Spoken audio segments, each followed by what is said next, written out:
Hello, here we're going to look at the arithmetic sequence 2, 7, 12, 17.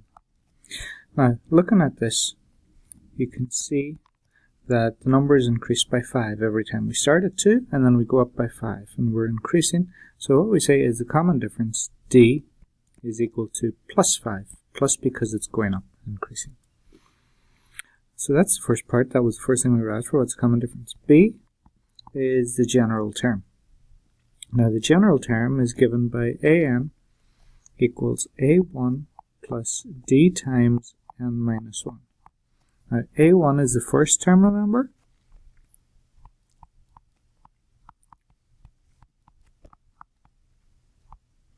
And d, we've just said, is the common difference. So we have an is equal to a1, the first term. In this case, that's 2 plus 5 on n minus 1. Now we're not going to replace n. We're going to leave n as it is. And then we can just distribute the 5. So we get an is equal to 2 plus 5n. And 5 by negative 1 is minus 5. And then the 2 and the negative 5, we can combine those. So an is equal to 2 minus 5 is negative 3 plus 5n. Or if you wanted, 5n minus 3. So that's the general term. Okay? The general term of this sequence. Part C is find the 15th term. Okay, so now we have to find the 15th term. Now the 15th term means that we put n equal to 15. So the 15th term is a15, and that's going to be equal to negative 3 plus 5 times 15, which is negative 3.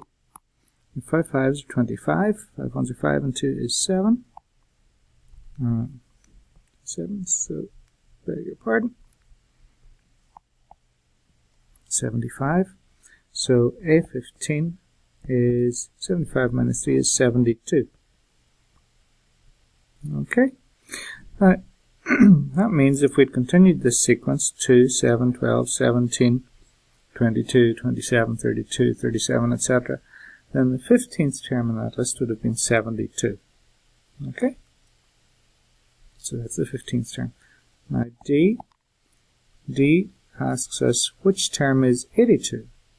Okay, we can probably tell from here that if the 15th term is 72 and we're going up in 5s, the 16th term would be 77, and the 18th term would be 82. So we're guessing that would be the 17th term, because the 16th would be 77, so the 17th would be 82. But let's see if we can work it out from the formula. Okay, so let's say these two weren't all that close together. So an is equal to negative 3 plus 5n, and the term is 82. So an is 82. Okay, so we know that. 82 is a term in the sequence. So 82 equals negative 3 plus 5n. So move that over. You want to get all the variables on their own. So 82 plus 3 is 5n. So 85 is 5n. And I will divide by 5. 85 divided by 5 is 17. 5 divided by 5n divided by 5 is just n. And what that means is 82 is the 17th term in the sequence. Okay, that's it.